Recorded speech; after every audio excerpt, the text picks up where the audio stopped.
6 at any time to तो unmute प्रसंग yourself. ये समझ रहे थे कि जब कोर्स के समय बहनें जाती है भाइयों के सामने कोर्स कराने के लिए, अब इसमें माता जो ढाल बन के बैठी है अनुभवी बन के, तो अगर चंचलता किसी प्रकार से दिखाई देती है, बहन की तरफ से हो या भाई के तरफ से हो, तो फिर उसके रिपोर्ट जरूर करें।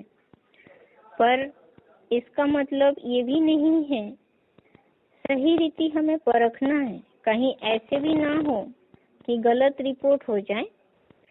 परखना, सही रीति देख के फिर हमें रिपोर्ट देना है, क्योंकि बाव के घर में सही सही बात पता होनी चाहिए। तो इस हिसाब से ध्यान रखना है कि बहन के हाव भाव में कोई परिवर्तन या भाई के बातचीत में हाव भाव में कोई परिवर्तन कोर्स कराते कराते, क्योंकि हम सब रूहानी बाप के रूहानी बच्चे हैं। जब कोर्स में बैठते हैं तो ऐसे समय पर रूहानियत तो सबसे पहली बात है। जो भाई है वो तो अज्ञानी है, बहन है ज्ञानी है, माता है ज्ञानी है। तो फिर हमें श्रीमत के लकीर के अंदर भी रहना है। बाकी ये भी देखना है कि जो भाई कोर्स करने बैठा है या कोर्स कर रहा है, ऐसा ना हो कि उनकी दृष्टि वृत्ति दुनियावी है, तो दुनियावी वातावरण दुनियावी वृत्ति के आधार से ही वो देख रहा हो। तो अगर ऐसी बातें हैं तो फिर उसकी रिपोर्ट जरूर दें। आगे हैं,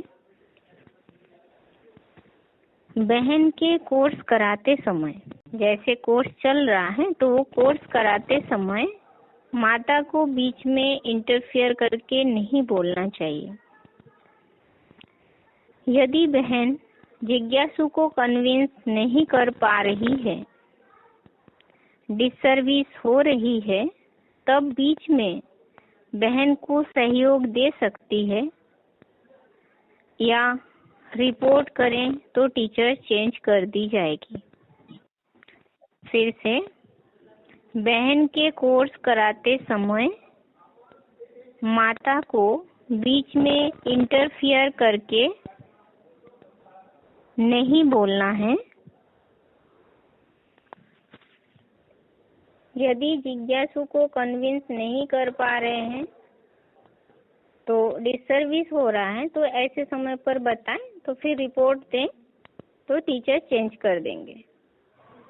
तो बात ये चल रही है, जैसे कोर्स कराते समय बीच में इंटरफियर करके बोलना नहीं चाहिए का मतलब ये है कि जैसे बहन कोर्स बता रही है, अगर बहन सही रीति बोल नहीं पा रहे हैं तो तुरंत आप बताएंगे तो वो सही नहीं रहता है, क्योंकि कभी कभी जिज्ञासु के तरफ से भी बात ही आती है। जैसे एक व्यक्ति से सुन रहे हैं, समझ रहे हैं, तो ऐसे समय पर अगर कोई कंफ्यूजन है, नहीं बता पा रहे, तो तब की बात अलग होती है।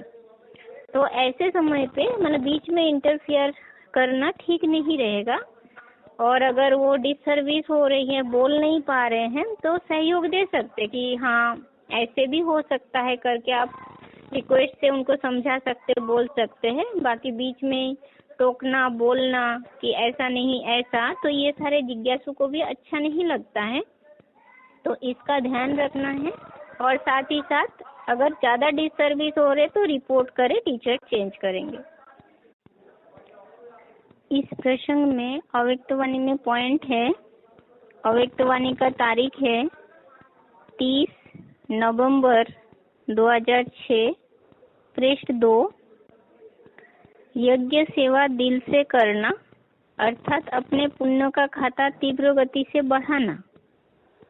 तो बाबा ने इसमें बताया है कि दिल से सेवा करने की बात है। तो वो जो बात यही हो रही है कि रिपोर्ट देने की, तो दिल से सेवा के प्रति समय देंगे तो वो पुण्य का खाता तीव्र गति से बढ़ेगा। आगे है, कई बार ऐसे सुनने में आता है कि कोर्स के बाद माता जिज्ञासु को बाहर लेकर अपना ही बताने लगती है। अपना फोन नंबर देते हैं, अपने और प्रभावित करने की कोशिश करते हैं। ऐसा करना उचित नहीं है। सेवा में मेरा तेरा का भाव नहीं आना चाहिए। इस प्रसंग में VCD नंबर 296 में बाबा ने बताया, स्वार्थ युक्त सेवा का कोई रिजल्ट नहीं निकलता। स्वार्थ युक्त सेवा का कोई रिजल्ट नहीं निकलता।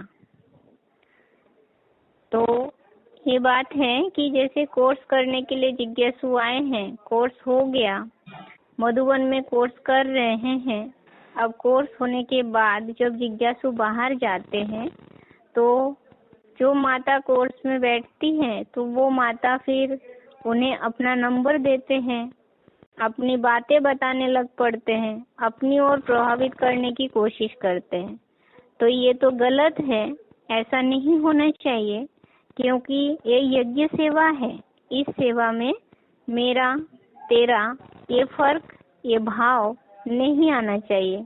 ये लक्ष्य तो ये होना चाहिए कि ये जो जिज्ञासु है ये शिव बाबा के बच्चे बने। तो इस लक्ष्य से हमें सेवा करनी है। आगे है, मधुबन में भाइयों के कमरे में अर्थात पांडव भवन में बैठ कर के कोर्स नहीं कराना है। इस प्रसंग में मुरली तारीख है 17 जनवरी 88 पृष्ठ 1। मुरली तारीख है 17 जनवरी 1988 पृष्ठ 1। अगर बच्चों को माँ बाप की आशीर्वाद लेनी है तो श्रीमत पर चलना है। अगर बच्चों को माँ बाप की आशीर्वाद लेनी है तो श्रीमत पर चलना है। तो ये प्रसंग चल रहा था कि भाइयों के कमरे में बैठ के बहनों को कोर्स नहीं करानी है। पांडव भवन में बैठ करके कभी भी कोर्स नहीं कराना है, या तो क्लासरूम देख करके। माने ये ध्यान खास रखना है कि मधुबन में जो कमरा भाइयों के लिए निश्चित किया हुआ है, पांडव भवन जिसे कहते हैं, तो उस कमरे में बहन को बैठ के कोर्स करानी नहीं है। वहाँ कोर्स नहीं करना है। भाई भाई को समझाएंगे तो वहाँ बैठ के कर सकते, पर बहनों को जाकर के कोर्स भाइयों के कमरे में नहीं कराना है। आगे, क्योंकि बाबा ने इसमें बताया ना कि अगर बच्चों को माँ बाप की आशीर्वाद लेनी है तो श्रीमत पर चलना पड़े। तो ये श्रीमत है शिव बाबा की, तो इस नियम को हमें फॉलो करना है। आगे है, गीता पाठशाला में भी कम उम्र की माताओं को भाइयों को अकेले में कोर्स नहीं कराना चाहिए। गीता पाठशाला में भी कम उम्र की माताओं को भाइयों को अकेले में कोर्स नहीं कराना चाहिए। मुरली तारीख है 17 अक्टूबर 68 पृष्ठ 2। मुरली तारीख है 17 अक्टूबर 1968 पृष्ठ 2। कायदेशीर चलने से ही सद्गति होती है, नहीं तो मुफ्त आपन को नुकसान पहुंचाते हैं। कायदेशीर चलने से ही सद्गति होती है, नहीं तो मुफ्त अपन को नुकसान पहुंचाते हैं।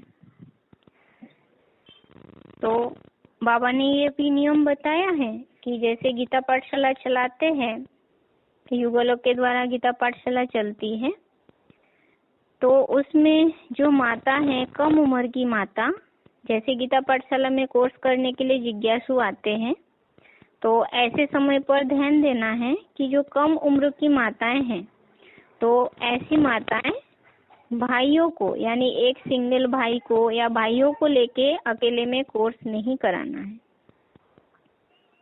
यानी उनके साथ अपने युगल हो या तो फिर दूसरी माता साथ में हो। कम उम्र की माता है तो भाइयों को अकेले में कोर्स नहीं करानी है। आगे है, जैसे मैच्योर्ड माता भी कोर्स कराती है तो भी अपने युगल या फिर दूसरी माता को अपने साथ रखना अच्छा है। सबसे अच्छा तो यही है कि माताएं अपने हमजिन्स को जगाएं और भाई लोगों को जगाएं। यानी ये प्रसंग समझ रहे हैं कि जैसे गीता पाठशाला की बात है, गीता पाठशाला में जैसे कोर्स करते हैं तो माता अगर कोर्स कराती है तो ऐसे समय पर अपने युगल भी साथ में हो तो अच्छा है, अगर नहीं है तो ऐसे समय पर दूसरी माता को अपने साथ रखना अच्छा है। और उससे भी अच्छा तो ये है कि माताओं को समझाना है तो माता ही निमित्त बने, भाई लोगों को जगाने के लिए, भाइयों को समझाने के लिए भाई ही निमित्त बने। अब मुरली तारीख है 14 जून 89, मुरली तारीख है 14 जून 1989। पॉइंट है, माता माताओं को, पुरुष पुरुषों को समझाएं। इस प्रसंग में अव्यक्तवाणी का भी पॉइंट है। अव्यक्तवाणी का तारीख 26 नवंबर 2009, अव्यक्तवाणी का तारीख है 26 नवंबर 2009। पॉइंट है, विधि पूर्वक कार्य करने से सिद्धि प्राप्त होगी। विधि पूर्वक कार्य करने से सिद्धि प्राप्त होगी। तो ये प्रसंग यही है कि माता जो है वो माताओं को समझाए और भाई भाइयों को समझाए। तो ये जो नियम बने हुए हैं, इस नियम के अनुकूल अगर हम कार्य करते हैं, सेवा करते हैं, तो उससे हमें सिद्धि प्राप्त होगी। सिद्धि अर्थात सफलता प्राप्त होगी। अब आगे है, गीता पाठशाला में कोर्स कराते हैं तब भी निश्चित समय तक ही कोर्स कराना है। समय का ध्यान अवश्य रखें। ऐसे नहीं कि ये तो मधुबन नहीं है, चाहे तो कितने भी देर तक हम कोर्स करा सकते हैं, ऐसा नहीं। गृहस्थी में रहने वाली माताओं को कोई भी ऐसा कार्य नहीं करना चाहिए जिससे आपके परिवार में अशांति का माहौल बने, डिससर्विस हो। अव्यक्तवाणी का तारीख है 19 जनवरी 95, पृष्ठ 106।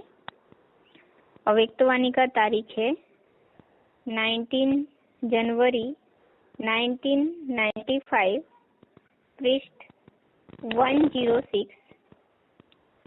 पॉइंट है, आज्ञाकारी को सदा बाप की दुआएं स्वतः ही मिलती है और साथ साथ ब्राह्मण परिवार की भी दुआएं हैं।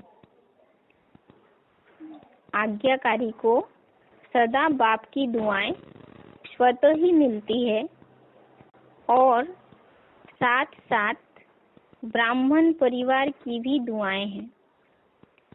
तो प्रसंग ये है कि जैसे गीता पाठशाला में कोर्स कराने के समय जब कोर्स कराते हैं तब इस बात का ध्यान देना है कि जैसे कोर्स के लिए जो टाइम निश्चित किया हुआ है तो उस समय के अंदर ही कोर्स कराना है। अब शाम हो गया, 6 बज गया, अब तब भी कोर्स कराते जा रहे हैं, ये बुद्धि में आ जाता है कि ये तो मधुबन नहीं है, पर नियम सभी के लिए ही है।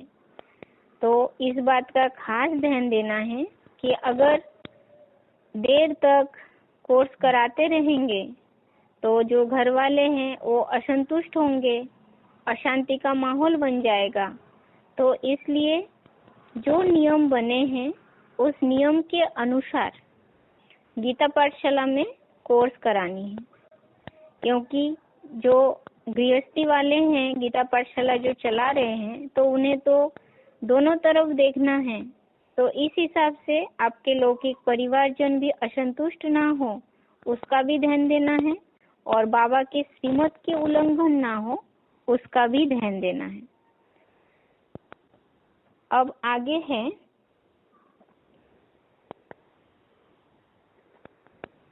शराब पीकर आने वालों को मधुवन या गीता पाठशाला के अंदर नहीं लेना है, क्योंकि शराबियों को होश नहीं रहता है। शराब पीकर आने वालों को मधुवन या गीता पाठशाला के अंदर नहीं लेना है। शराबियों को होश नहीं रहता है, तो वो तो अपने नशे में रहते हैं, उन्हें तो ये पता भी नहीं रहेगा कि वो कौन सी स्थान पर आए हैं, क्योंकि मधुवन तो है ही शिव बाबा का घर और गीता पाठशाला तो है ही गीता मंदिर। तो मंदिर में जब कोई शराब पीने वाला व्यक्ति आएगा तो क्या उसे होश रहेगा कि ये शिव बाबा का मंदिर है? तो वैसे ही ये ऐसे अगर कोई आत्मा आते हैं तो इसके लिए तो सबसे पहली बात ये है कि परखना चाहिए कि उन्हें अंदर लेना चाहिए या नहीं। बातचीत से ही पता चल जाता है, उसके एक्टिंग देखने से ही पता चल जाता है, क्योंकि वो बेहोश होते हैं, शराब के नशे में चूर होते हैं। तो हमें पहले परखना है, परख करके फिर आगे उन्हें अंदर आना है, लेना है, नहीं है वो चेक करना है। तो इसलिए ना मधुवन में आने देना है, ना गीता पाठशाला में आने देना है। मुरली तारीख है 30 अप्रैल 88, पृष्ठ 3। मुरली तारीख है 30 अप्रैल 1988, पृष्ठ 3। अवज्ञा करने से माया एकदम गिरा देती है। अवज्ञा करने से माया एकदम गिरा देती है। तो अवज्ञा का अर्थ, ये तो शिव बाबा के यज्ञ है, तो बाबा के जो नियम बने हैं, अगर हम उस नियम को सही रीति नहीं पालन करेंगे तो फिर माया हमें गिराएगी। तो ये तो बहुत नुकसान भी है। अब वो व्यक्ति नशे में चूर तो उसे होश भी नहीं रहेगा, और मधुबन में या गीता पाठशाला में अब कन्या माताओं के सामने पहुंच जाए तो फिर बात तो गलत ही है। तो इसलिए सबसे पहले ही परखने की शक्ति अपनाना है, परखना है, फिर आगे डिसाइड करना है कि उन्हें क्या करना है। ऐसों को तो अंदर आने ही नहीं देना है। आगे मधुबन में कोई भाई यदि आधे अधूरे कपड़े पहनकर आता है,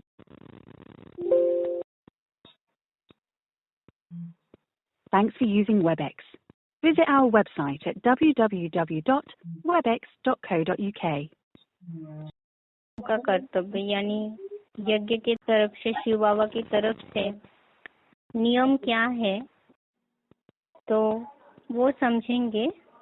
तो कोर्स के समय माताओं का कर्तव्य क्या है उसके बारे में देखते हैं। ऐसे कई बातें और टॉपिकों में आए हुए हैं, पर इसमें खास ध्यान देने की बात जो है वो हमें समझना है। जैसे बहनें जब मधुबन में कोर्स कराती है तो हर एक बहन के साथ कोर्स में बैठने वाली माता को अलर्ट होकर के बैठना चाहिए। कोर्स में बैठकर सोना नहीं है। और भाइयों को जब कोर्स कराते हैं ऐसे समय पर तो विशेष अलर्ट रहना चाहिए। तो ये पॉइंट हम पहले समझे थे, फिर से इसे एक बार दोहराया गया। तो बुद्धि में पक्का रखना है कि शिव बाबा ने जो जिम्मेवारी दी है उसे बखूबी निभानी है। तो मुरली में पॉइंट है, मुरली तारीख 31 मार्च 87, पृष्ठ 1। मुरली तारीख है 31 मार्च 1988, 87 पृष्ठ 1। पॉइंट है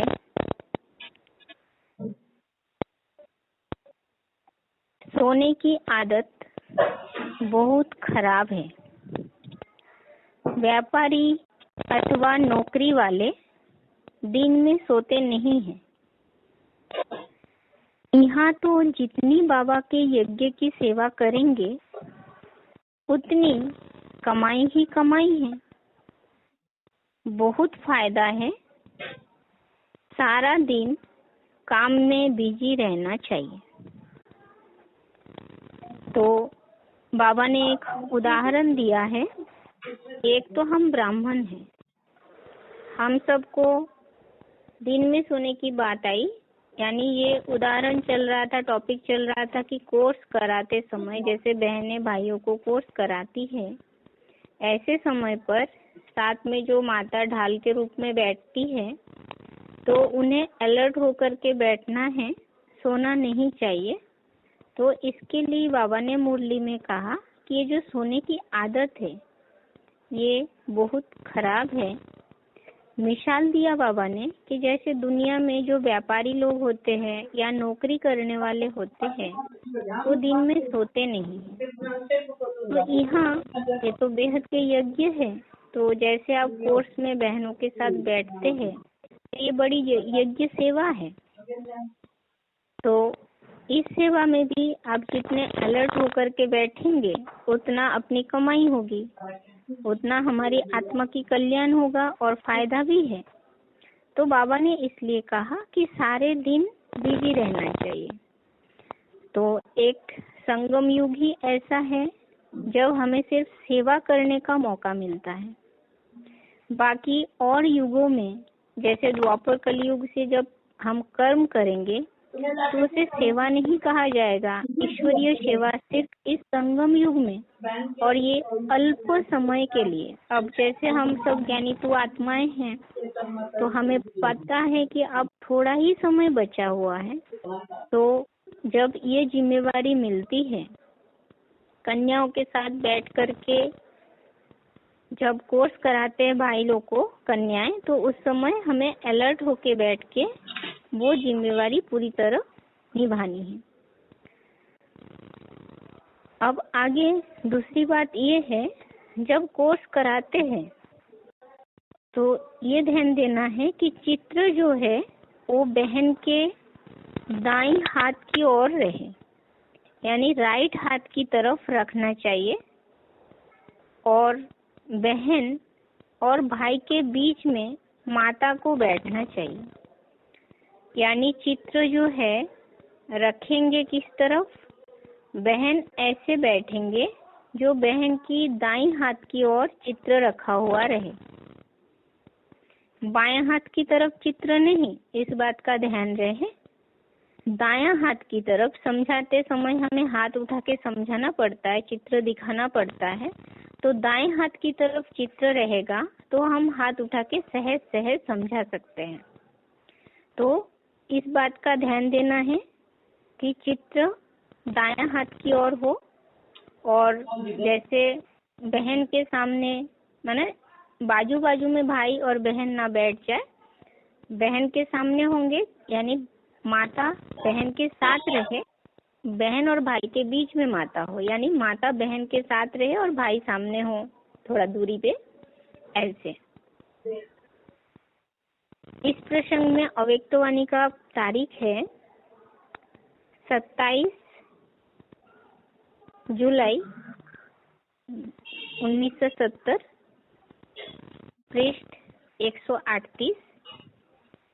अव्यक्तवाणी का तारीख है 27 जुलाई 1970, पृष्ठ 138। पॉइंट है, जितना यहाँ रेस्पॉन्सिबिलिटी लेते हैं उतना वहाँ प्रजा द्वारा रेस्पेक्ट मिलेगा। फिर से, जितना यहाँ रेस्पॉन्सिबिलिटी लेते हैं उतना वहाँ प्रजा द्वारा रेस्पेक्ट मिलेगा। रेस्पॉन्सिबिलिटी का अर्थ है, रेस्पॉन्सिबिलिटी का अर्थ ही यही है, जिम्मेवारी लेना, दायित्व निभाना। तो हम यहाँ जितना उस ईश्वरीय जिम्मेवारी को उठा पाएंगे तो उतना ही आगे प्रजा के द्वारा रेस्पेक्ट यानी रिगार्ड मिलेगा। तो औरों से सम्मान प्राप्त करने का रास्ता बताया बाबा ने कि यहाँ जिम्मेवारी उठानी है, दायित्व को पूरी रीति निभानी है। अब आगे तीसरा पॉइंट है, कोर्स के समय यदि बहन चंचलता दिखाती है या भाई चंचल है तो तुरंत रिपोर्ट करें। कोर्स के समय यदि बहन चंचलता दिखाती है या भाई चंचल है तो तुरंत रिपोर्ट करें। अव्यक्तवाणी का तारीख है 2 अप्रैल 68 पृष्ठ 1। अव्यक्तवाणी का तारीख 2 अप्रैल 1968 पृष्ठ 1। भूले न बतलाने से नाफरमानदारी का टीका लगता है।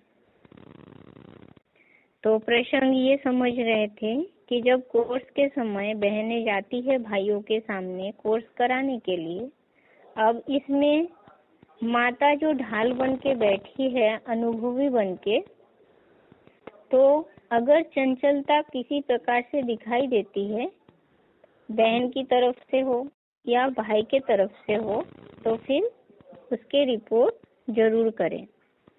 पर इसका मतलब ये भी नहीं है, सही रीति हमें परखना है, कहीं ऐसे भी ना हो कि गलत रिपोर्ट हो जाए।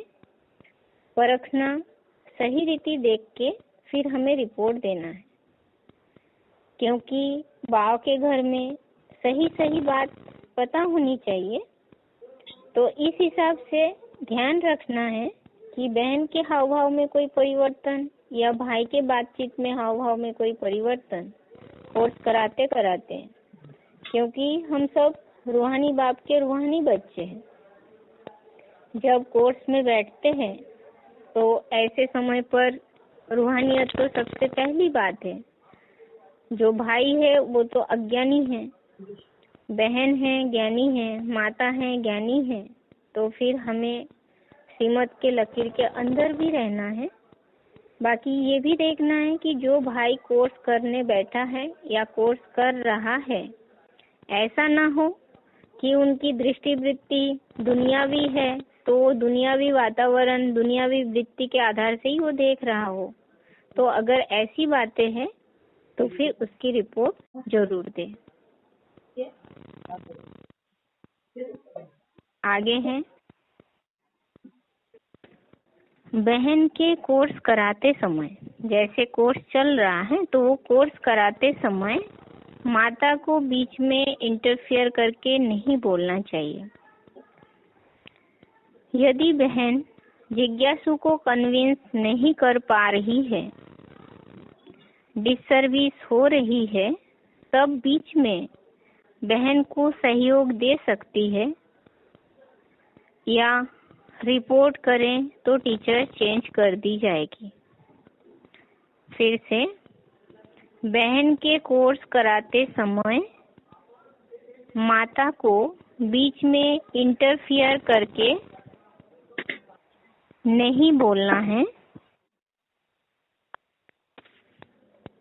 यदि जिज्ञासु को कन्विंस नहीं कर पा रहे हैं तो डिसर्विस हो रहा है, तो ऐसे समय पर बताएं तो फिर रिपोर्ट दें तो टीचर चेंज कर देंगे।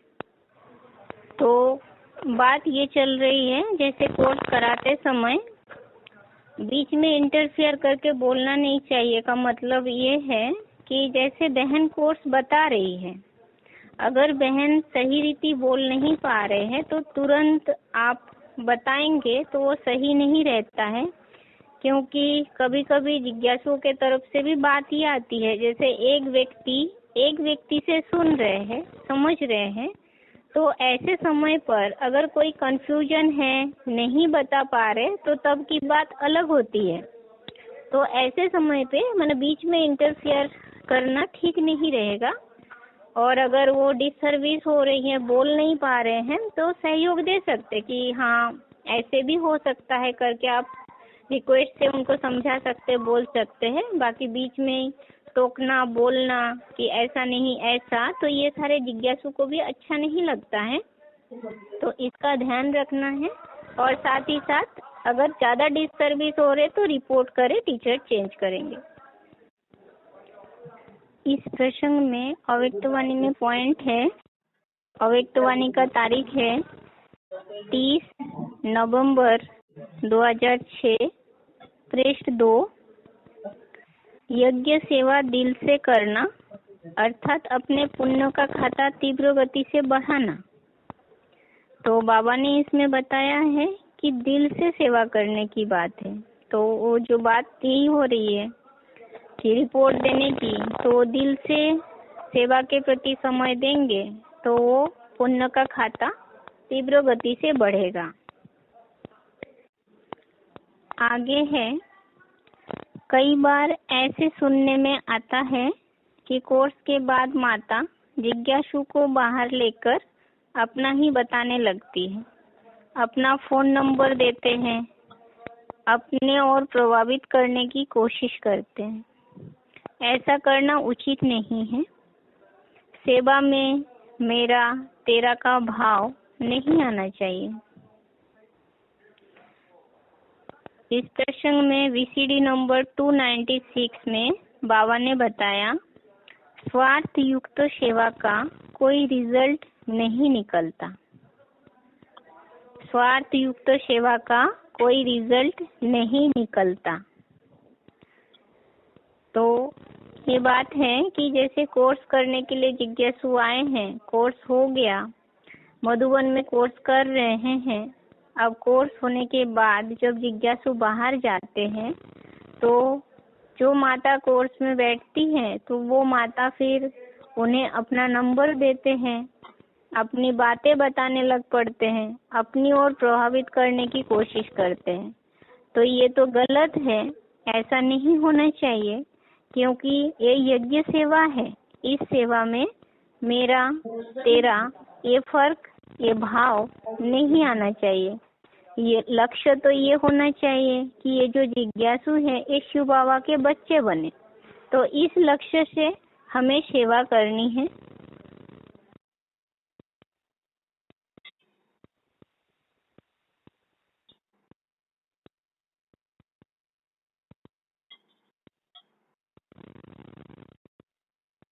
कराना है या तो क्लासरूम देखकर, माने ये ध्यान खास रखना है कि मधुबन में जो कमरा भाइयों के लिए निश्चित किया हुआ है, पांडव भवन जिसे कहते हैं, तो उस कमरे में बहन को बैठ के कोर्स करानी नहीं है। वहाँ कोर्स नहीं करना है। भाई भाई को समझाएंगे तो वहाँ बैठ के कर सकते हैं, पर बहनों को जाकर के कोर्स भाइयों के कमरे में नहीं कराना है। आगे, क्योंकि बाबा ने इसमें बताया ना कि अगर बच्चों को माँ बाप की आशीर्वाद लेनी है तो श्रीमत पर चलना पड़े। तो ये श्रीमत है शिव बाबा की, तो इस नियम को हमें फॉलो करना है। आगे है, गीता पाठशाला में भी कम उम्र की माताओं को, भाइयों को अकेले में कोर्स नहीं कराना चाहिए।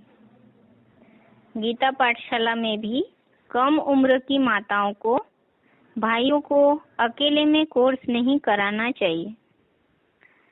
मुरली तारीख है 17 अक्टूबर 68, पृष्ठ 2। मुरली तारीख है 17 अक्टूबर 1968, पृष्ठ 2।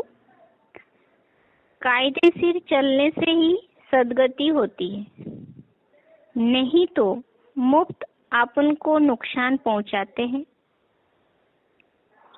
कायदेशीर चलने से ही सद्गति होती है, नहीं तो मुक्त अपन को नुकसान पहुंचाते हैं।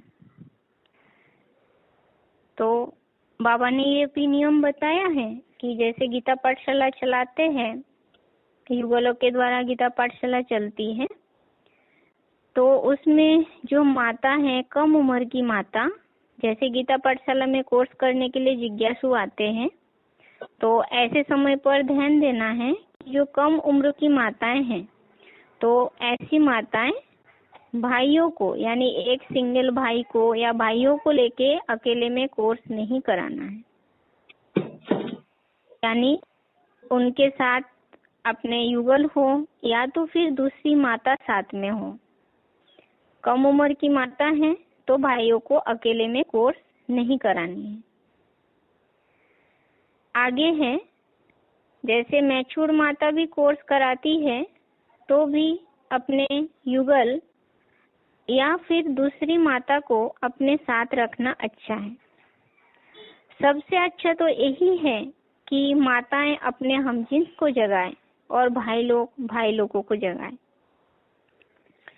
यानी ये प्रसंग समझ रहे हैं कि जैसे गीता पाठशाला की बात है, गीता पाठशाला में जैसे कोर्स करते हैं, तो माता अगर कोर्स कराती है तो ऐसे समय पर अपने युगल भी साथ में हो तो अच्छा है, अगर नहीं है तो ऐसे समय पर दूसरी माता को अपने साथ रखना अच्छा है।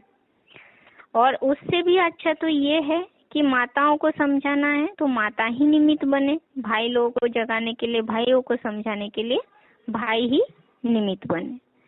अब मुरली तारीख है 14 जून 89, मुरली तारीख है 14 जून 1989। पॉइंट है, माता माताओं को, पुरुष पुरुषों को समझाएं। इस प्रसंग में अव्यक्तवाणी का भी पॉइंट है। अव्यक्तवाणी का तारीख 26 नवंबर 2009, अव्यक्तवाणी का तारीख है 26 नवंबर 2009।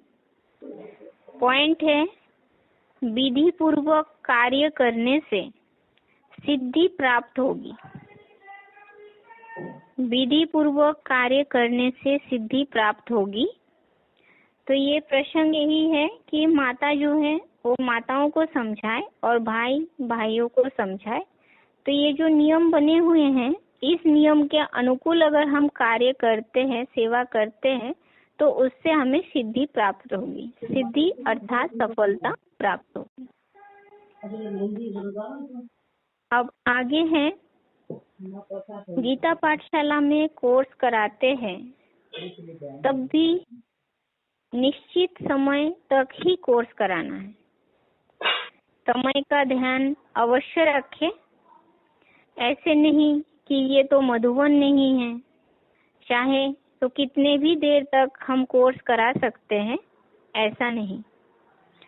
गृहस्थी में रहने वाली माताओं को कोई भी ऐसा कार्य नहीं करना चाहिए जिससे आपके परिवार में अशांति का माहौल बने, डिसर्विस हो।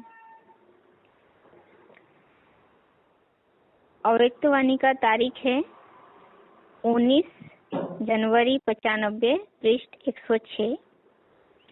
अव्यक्तवाणी का तारीख है 9 जनवरी 1995, पृष्ठ 106। पॉइंट है, आज्ञाकारी को सदा बाप की दुआएं स्वतः ही मिलती है और साथ साथ ब्राह्मण परिवार की भी दुआएं हैं।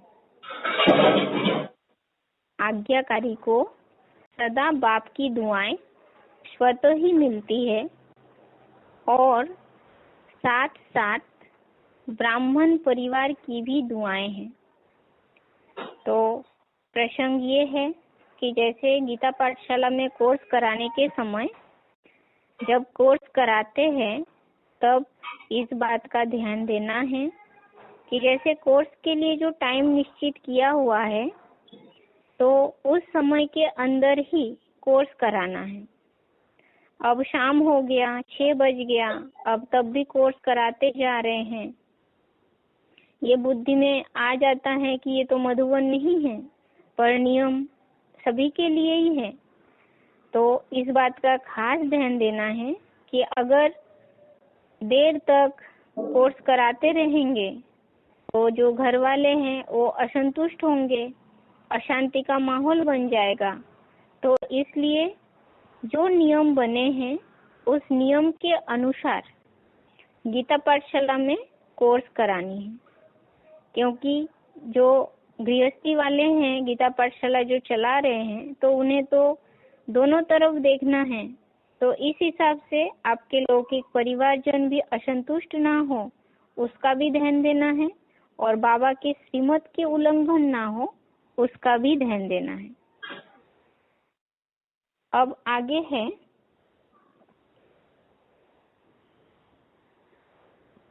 शराब पीकर आने वालों को मधुबन या गीता पाठशाला के अंदर नहीं लेना है,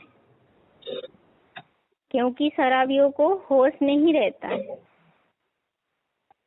शराब पीकर आने वालों को मधुबन या गीता पाठशाला के अंदर नहीं लेना है।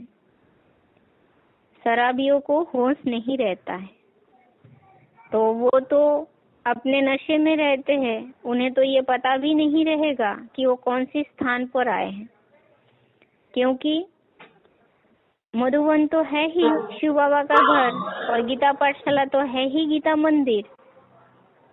तो मंदिर में जब कोई शराब पीने वाला व्यक्ति आएगा तो क्या उसे होश रहेगा कि ये शिव बाबा का मंदिर है?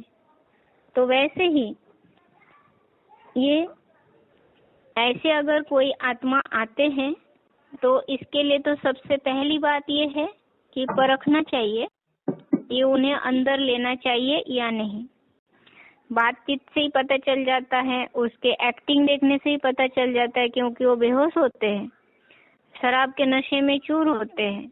तो हमें पहले परखना है, परख करके फिर आगे उन्हें अंदर आना है, लेना है, नहीं है वो चेक करना है। तो इसलिए ना मधुबन में आने देना है, ना गीता पाठशाला में आने देना है। मुरली तारीख है 30 अप्रैल 88, पृष्ठ 3। मुरली तारीख है 30 अप्रैल 1988, पृष्ठ 3। अवज्ञा करने से माया एकदम गिरा देती है। अवज्ञा करने से माया एकदम गिरा देती है। तो अवज्ञा का अर्थ, ये तो शिव बाबा के यज्ञ है, तो बाबा के जो नियम बने हैं, अगर हम उस नियम को सही रीति नहीं पालन करेंगे तो फिर माया हमें गिराएगी। तो ये तो बहुत नुकसान भी है। अब वो व्यक्ति नशे में चूर, तो उसे होश भी नहीं रहेगा, और मधुबन में या गीता पाठशाला में अब कन्या माताओं के सामने पहुंच जाए तो फिर बात तो गलत ही है। तो इसलिए सबसे पहले ही परखने की शक्ति अपनाना है, परखना है, फिर आगे डिसाइड करना है कि उन्हें क्या करना है। ऐसों को तो अंदर आने ही नहीं देना है।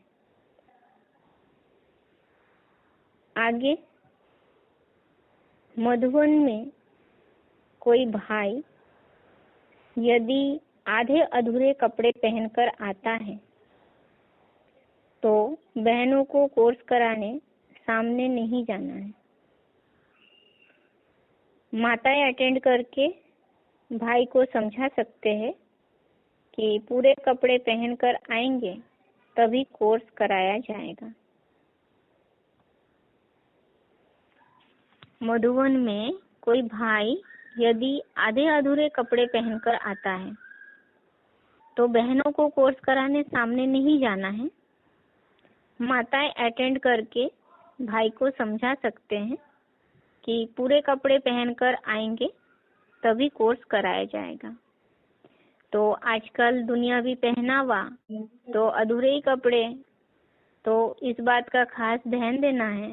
जैसे अगर ऐसे कोई जिज्ञासावश आ गए और आधे अधूरे कपड़े पहने हुए हैं, जैसे आजकल भाई लोग भी पहनते हैं आधे आधे, तो वैसे कपड़े अगर पहने हुए हैं तो ऐसे समय पर पहले तो माता ही अटेंड करे, फिर बातचीत करके समझा सकते हैं। और अगर ऐसे समय पे अगर भाई है तो भाई भी समझा सकते हैं, क्योंकि पूरे कपड़े पहन के आए, क्योंकि ये आध्यात्मिक विद्यालय का परिचय देंगे, हमारी रहन सहन जो है उसके अनुकूल तो है नहीं, तो इस हिसाब से उन्हें पूरे कपड़े पहनकर आने की बात समझा सकते हैं और फिर आगे कोर्स कराया जाएगा, इस बात की जानकारी दे सकते हैं। और ऐसो के सामने बहनों को तो जाना ही नहीं है, मतलब पहले ही परख ले कि व्यक्ति ऐसे ही आए हैं अधूरे कपड़े में, तो फिर पूरा होने के बाद मतलब पूरे कपड़े पहनकर आए तो फिर तब बहनें जाके कोर्स करा सकती हैं। तो उसके पहले माता हैंडल करे, समझा दे, या तो भाई। आगे मधुवन में भी भाइयों को कोर्स कराते समय दूर कोने में एकांत स्थान पर नहीं बैठना चाहिए, क्लासरूम में ही कोर्स करना अच्छा है। मधुवन में भी भाइयों को कोर्स कराते समय दूर कोने में एकांत स्थान पर नहीं बैठना चाहिए, क्लासरूम में ही कोर्स कराना अच्छा है। अब बाबा के डायरेक्ट महावाक्य है इस प्रश्न में, जितना कायदा करेंगे उतना फायदा होगा, कोई भी कायदे कानून को नहीं तोड़ो, नहीं तो कायदे कानून को तोड़ने वालों को भूत पकड़ते रहेंगे। फिर से, जितना कायदा करेंगे उतना फायदा होगा, कोई भी कायदे कानून को नहीं तोड़ो, नहीं तो कायदे कानून को तोड़ने वालों को भूत पकड़ते रहेंगे। तो ये प्रसंग ही चल रहा है कि कोर्स जब कराने के लिए बैठते हैं तो मधुवन में किसी कोने में एकांत स्थान पर माता भाई बहन जाके कोर्स करने बैठ गए, ऐसे नहीं होना चाहिए।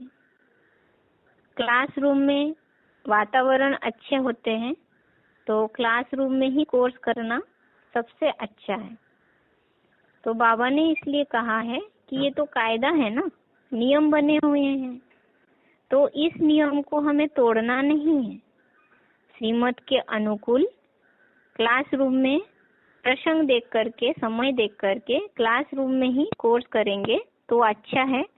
बाबा ने कहा कि अगर इस नियम को हमने तोड़ा, कायदे कानून को तोड़ेंगे तो फिर भूत पकड़ते रहेंगे। तो एकांत स्थान में किसी कोने में बैठेंगे तो वहाँ का वातावरण तो अच्छा नहीं होगा। तो इस हिसाब से कोर्स करना है तो फिर जितना हो सके क्लासरूम में ही कोर्स कराया जाए। और आगे है कि अगर महसूस हो किसी में आत्मा की प्रवेशता है, ऐसी प्रवेशता वाली आत्माएं ज्ञान सुनने के लिए आती है, तो ऐसों को अकेले में कोर्स नहीं कराना है। पहले आप परखेंगे कि व्यक्ति नॉर्मल स्थिति में है, उनकी चलन हाव भाव ठीक है। अगर ऐसे लगता है कि दो बातें कर रहा है, ठीक नहीं है, हो सकता है उनमें शोल की प्रवेशता हो, तो ऐसे समय पर अकेले में कोर्स नहीं कराना है।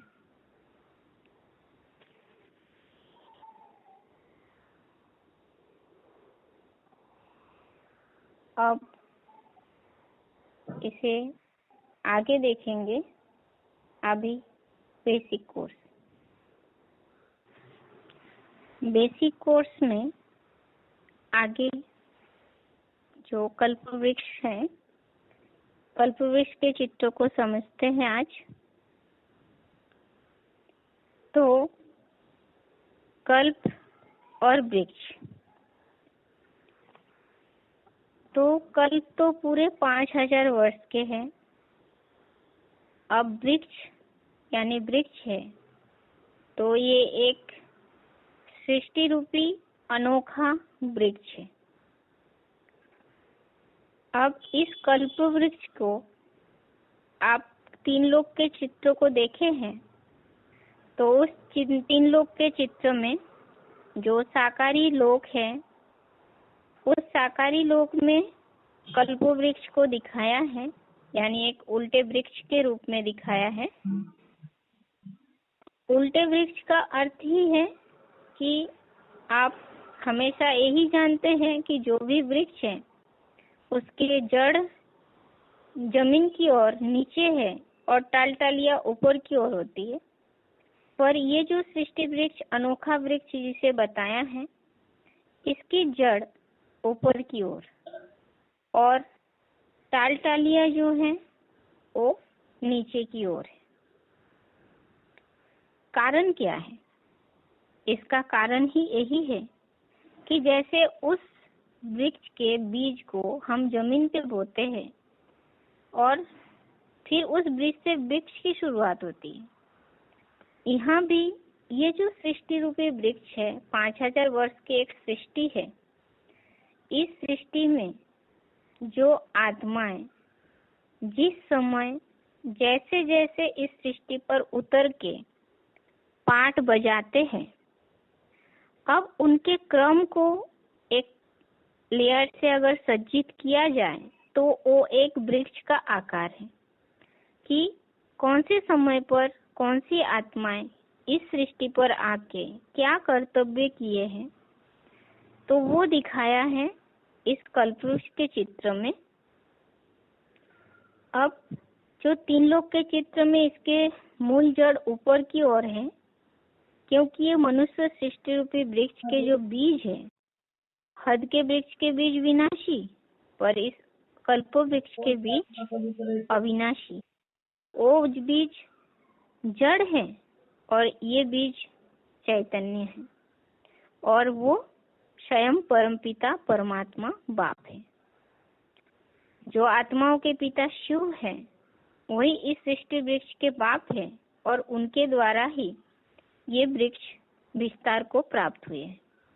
तो वो बीज जिसमें प्रवेश करते हैं तो उनके द्वारा ही सृष्टि की शुरुआत हुई है, विस्तार को प्राप्त हुए हैं। तो आप देखे होंगे हद के दुनिया में भी जब कोई वृक्ष पुराने हो जाते हैं, प्राचीन हो जाते हैं, एकदम जर्जरीभूत अवस्था को प्राप्त करते हैं, ऐसे समय पर उस वृक्ष के अस्तित्व पूरा ही नष्ट न हो जाए उसके लिए क्या करते हैं, उस वृक्ष को काट के कलम लगाया जाता है। वैरायटी टाइप के कलम होते हैं। तो यहाँ ये तो सृष्टि वृक्ष है, तो हमने ये समझा है कि कल्प जो है वो 5000 वर्ष के हैं। तो 5000 वर्ष के कल्प में जब कलियुगांत का समय आता है तो ये वृक्ष भी हर युगों से प्रसार होते होते अंत में आके ये सृष्टि वृक्ष भी एकदम तमो प्रधान जर्जरीभूत हो जाता है। तब परमात्मा बाप आते हैं और आकर के सहज राजयोग और ईश्वरीय ज्ञान के द्वारा इसका सैंपलिंग यानी कलम लगाने का कार्य करते हैं। अब चित्र को आप देखेंगे तो ऐसे तो इस चित्र में नीचे ही दिखाया गया कलम लगाते हुए। अब ये वृक्ष की पहचान ये तो हमने समझा कि ये उल्टे वृक्ष है, यानी जड़ ऊपर की ओर है और टालटालियां नीचे की ओर है। तो जड़ों की हिस्सा या तना वाली हिस्से में कोई टालटालियां नहीं है, तो ये द्वापर कलयुग से ही टालटालियां निकले हैं। तो वो अधोमुखी, पतनोन्मुखी, निम्नगामी नीचे की ओर जो पतित हो गए हैं, गिर गए हैं, तो वो टालटलिया ढेर के ढेर हो गए, सृष्टि तमो प्रधानता की ओर बढ़ने लगे। पर ये वृक्ष तो उल्टा है। उस उल्टे वृक्ष को सीधा करके दिखाया गया चित्र में। कारण है हम समझ सके, समझाने की सुविधा के लिए चित्र को सीधा किया है। अब इस चित्र में आप देखिए, हर युग को दिखाया गया। तो जैसे कोई वृक्ष की शुरुआत होती है, तो शुरुआत तो बीज बोने के बाद, फिर बीज से जड़ें निकलती है, जड़, तना, टालटालिया और बाद में फिर। तो यहाँ इस वृक्ष में सबसे ऊपर जो शुरुआत दिखाया गया, वहां पर देखिए जड़ों वाली हिस्सा दिखाई गई। इस हिस्से को कहा गया है संगम युग। तो जो 4 युग है और जो संगम युग है, टोटल 5 युग है ना। तो उस युग को इस चित्र में दर्शाया गया है। तो वो कहाँ कहाँ है? जैसे जड़ों वाली हिस्से जो है वो है संगम युग। उससे ऊपर तने के रूप में सत्ययुग और त्रेता युग दिखाया, जहाँ से कोई टालटालिया नहीं निकले। अब द्वापर युग जहाँ से शुरू हुआ है, तो उस द्वापर युग से टालटालिया दिखाए गए और उससे भी ऊपर कलयुग को दिखाया गया है। तो ये जो 4-5 हिस्सा है, पहले जड़ों की हिस्सा हो गई संगम युग, फिर उससे ऊपर सत्ययुग, उससे ऊपर त्रेता, उससे ऊपर द्वापर और उससे ऊपर कलयुग है। अब ये जो संगम युग है, इस संगम युग को ही गीता युग भी कहते हैं, लीप युग भी कहते हैं। तो गीता युग स्वयं परमपिता परमात्मा शिव आते हैं और आकर के गीता ज्ञान की शिक्षा देते हैं। अब बाप जब आते हैं, तो हम पहले भी समझे हैं कि हम जो शूद्र थे, हम शूद्र को ब्राह्मण बनाते हैं और उन ब्राह्मणों को ही यहाँ जड़ों पर बैठे हुए दिखाया गया है। तो ब्राह्मण धर्म की स्थापना बाप आकर के करते हैं। वही ब्राह्मण फिर फरिश्ता शो देवता बनते हैं। तो जो आदि सनातन देवी देवता धर्म, अब यहाँ क्या बताया गया? आदि सनातन देवी देवता धर्म, हिंदू नहीं, जो अपने आप को हिंदू कहते हैं, तो वो सनातन धर्म, सनातन देवी देवता धर्म। तो उस देवी देवता धर्म की स्थापना का कर्तव्य शिव बाप आकर के जो जगत पिता और जगत माता होते हैं, उनके द्वारा ये कर्तव्य करते हैं। अब ये जो हिस्से हैं, आदि के हिस्से हो गए। जो शुरुआत है, जो संगम युगी हिस्सा, और सत्ययुग त्रेता युग, ये तो आदि के हिस्से हो गए। अब मध्य भाग इस वृक्ष की जो द्वापर युग है, वहां से जब दूसरे दूसरे धर्म पिताएं आने लगे, देव आत्माएं वाम मार्ग में जाने लगे, तो वहां कहेंगे मध्य भाग। और अंतिम भाग, अंत भाग में ये तो नास्तिकता फैलती जाती है, तो दूसरे जो नास्तिक धर्म की स्थापना होती है और साथ ही साथ मठ पंथ ये सब निर्माण होने लगते हैं। तो इस वृक्ष को जो दिखाया गया है, संगम युग जड़ों वाली हिस्सा, सत्ययुग त्रेता जहाँ पर एक राज्य, एक भाषा, एक मत, और वो सिर्फ अखंड भारत में ही रहा। अब जब से द्वापर युग शुरू हुआ, जो हम सृष्टि चक्र के चित्र में भी समझे थे कि दूसरे दूसरे धर्म की धर्म पिताएं आते हैं और अपना अपना धर्म की स्थापना करते हैं।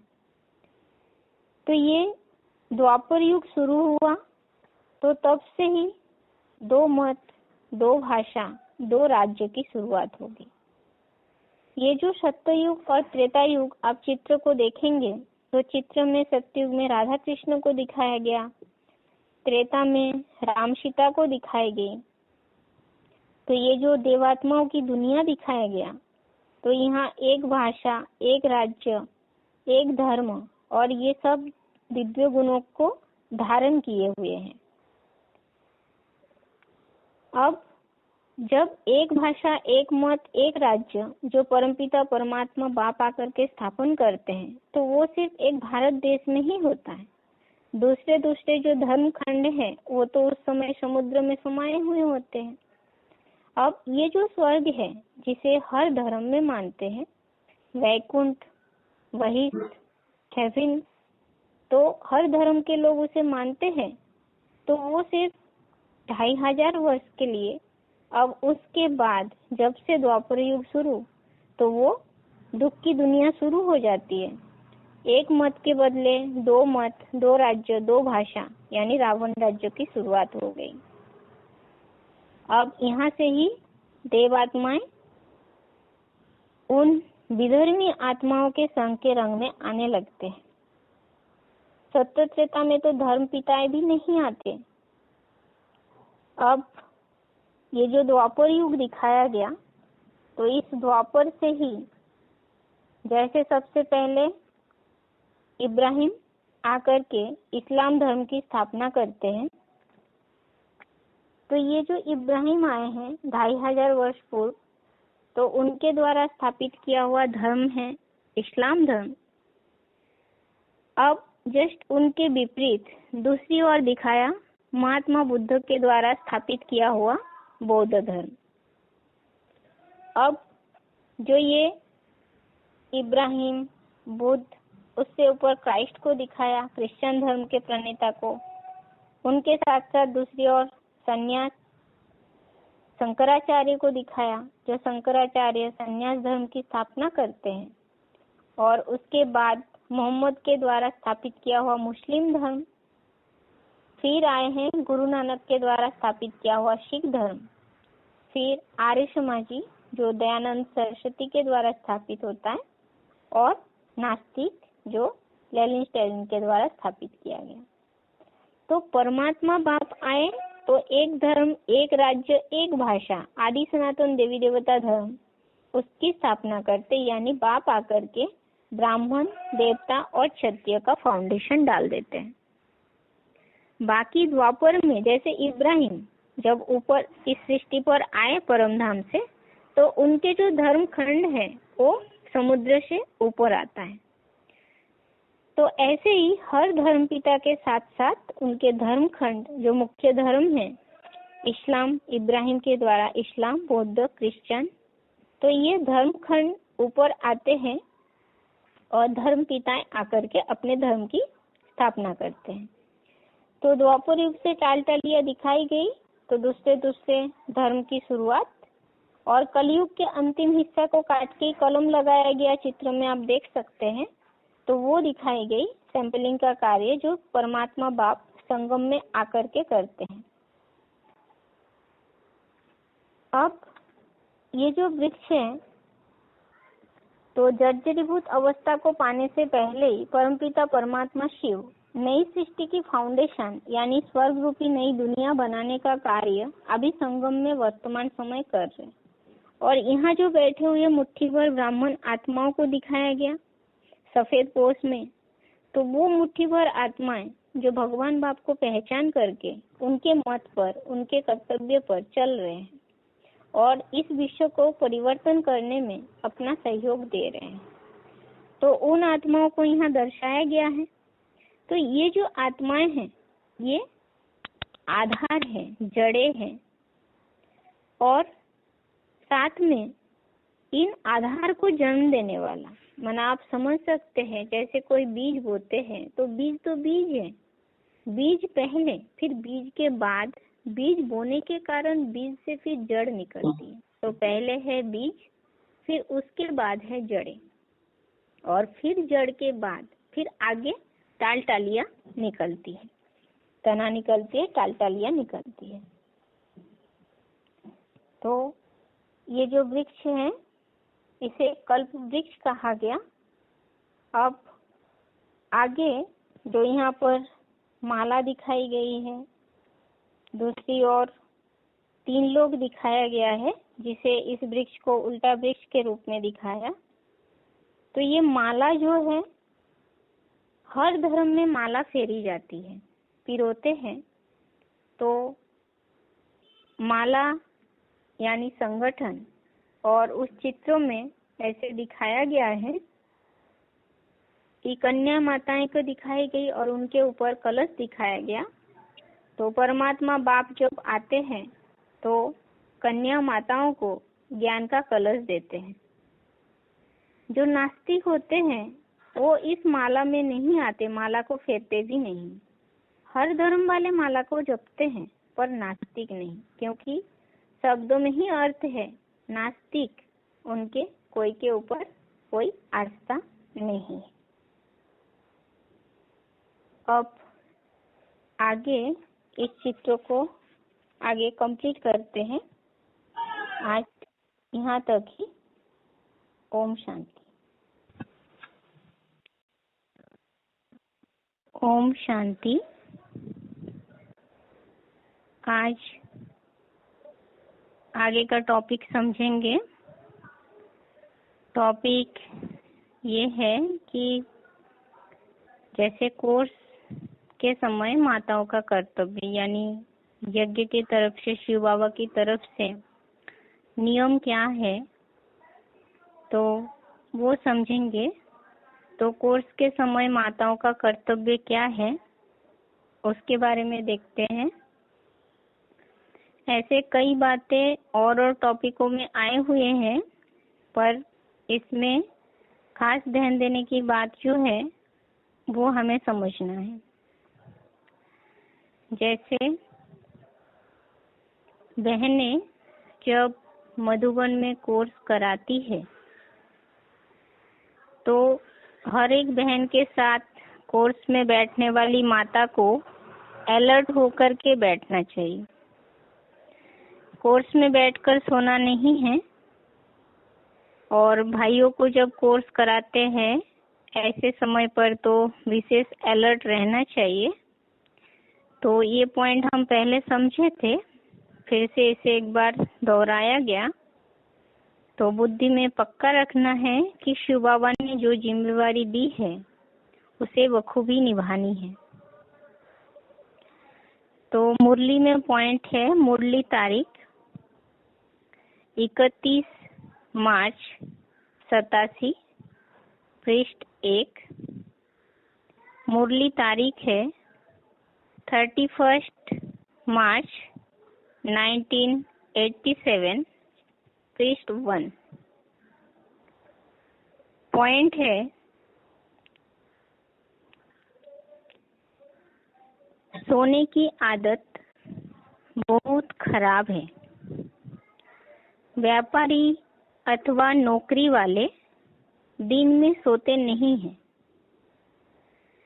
यहाँ तो जितनी बाबा के यज्ञ की सेवा करेंगे उतनी कमाई ही कमाई है। बहुत फायदा है। सारा दिन काम में बिजी रहना चाहिए। तो बाबा ने एक उदाहरण दिया है कि एक तो हम ब्राह्मण हैं, हम सबको दिन में सोने की बात आई, यानी ये उदाहरण चल रहा था, टॉपिक चल रहा था कि कोर्स कराते समय जैसे बहनें भाइयों को कोर्स कराती है, ऐसे समय पर साथ में जो माता ढाल के रूप में बैठती है तो उन्हें अलर्ट होकर के बैठना है, सोना नहीं चाहिए। तो इसके लिए बाबा ने मुरली में कहा कि ये जो सोने की आदत है ये बहुत खराब है। मिसाल दिया बाबा ने कि जैसे दुनिया में जो व्यापारी लोग होते हैं या नौकरी करने वाले होते हैं वो दिन में सोते नहीं हैं। तो यहाँ ये तो बेहद के यज्ञ है। तो जैसे आप कोर्स में बहनों के साथ बैठते हैं तो ये बड़ी यज्ञ सेवा है। तो इस सेवा में भी आप जितने अलर्ट होकर के बैठेंगे उतना अपनी कमाई होगी। उतना हमारी आत्मा की कल्याण होगा और फायदा भी है। तो बाबा ने इसलिए कहा कि सारे दिन बिजी रहना चाहिए। तो एक संगम युग ही ऐसा है जब हमें सिर्फ सेवा करने का मौका मिलता है। बाकी और युगों में, जैसे द्वापर कलयुग से जब हम कर्म करेंगे तो उसे सेवा नहीं कहा जाएगा। ईश्वरीय सेवा सिर्फ इस संगम युग में, और ये अल्प समय के लिए। अब जैसे हम सब ज्ञानीतु आत्माएं हैं, तो हमें पता है कि अब थोड़ा ही समय बचा हुआ है। तो जब ये जिम्मेवारी मिलती है कन्याओं के साथ बैठ करके, जब कोर्स कराते हैं भाई लोग को कन्याएं, तो उस समय हमें अलर्ट होके बैठ के वो जिम्मेवारी पूरी तरह निभानी है।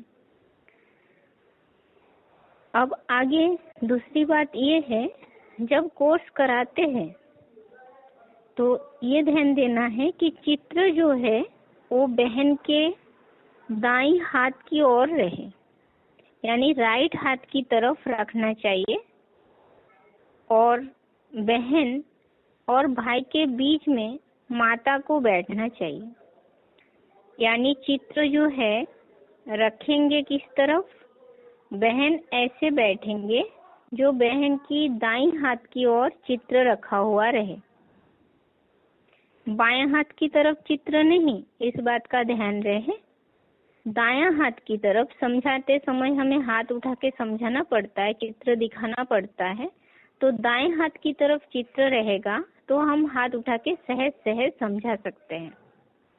तो इस बात का ध्यान देना है कि चित्र दायां हाथ की ओर हो, और जैसे बहन के सामने, माने बाजू बाजू में भाई और बहन ना बैठ जाए, बहन के सामने होंगे, यानी माता बहन के साथ रहे, बहन और भाई के बीच में माता हो, यानी माता बहन के साथ रहे और भाई सामने हो थोड़ा दूरी पे, ऐसे।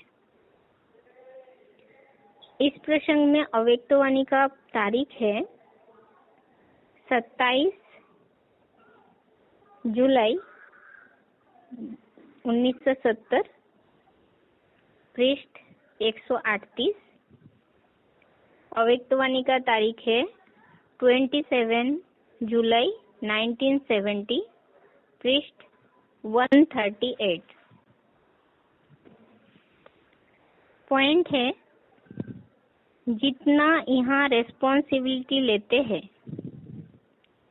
उतना वहाँ प्रजा द्वारा रेस्पेक्ट मिलेगा। फिर से, जितना यहाँ रेस्पॉन्सिबिलिटी लेते हैं उतना वहाँ प्रजा द्वारा रेस्पेक्ट मिलेगा। रेस्पॉन्सिबिलिटी का अर्थ है, रेस्पॉन्सिबिलिटी का अर्थ ही यही है, जिम्मेवारी लेना, दायित्व निभाना। तो हम यहाँ जितना उस ईश्वरीय जिम्मेवारी को उठा पाएंगे तो उतना ही आगे प्रजा के द्वारा रेस्पेक्ट यानी रिगार्ड मिलेगा। तो औरों से सम्मान प्राप्त करने का रास्ता बताया बाबा ने कि यहाँ जिम्मेवारी उठानी है, दायित्व को पूरी रीति निभानी है। अब आगे तीसरा पॉइंट है, कोर्स के समय यदि बहन चंचलता दिखाती है या भाई चंचल है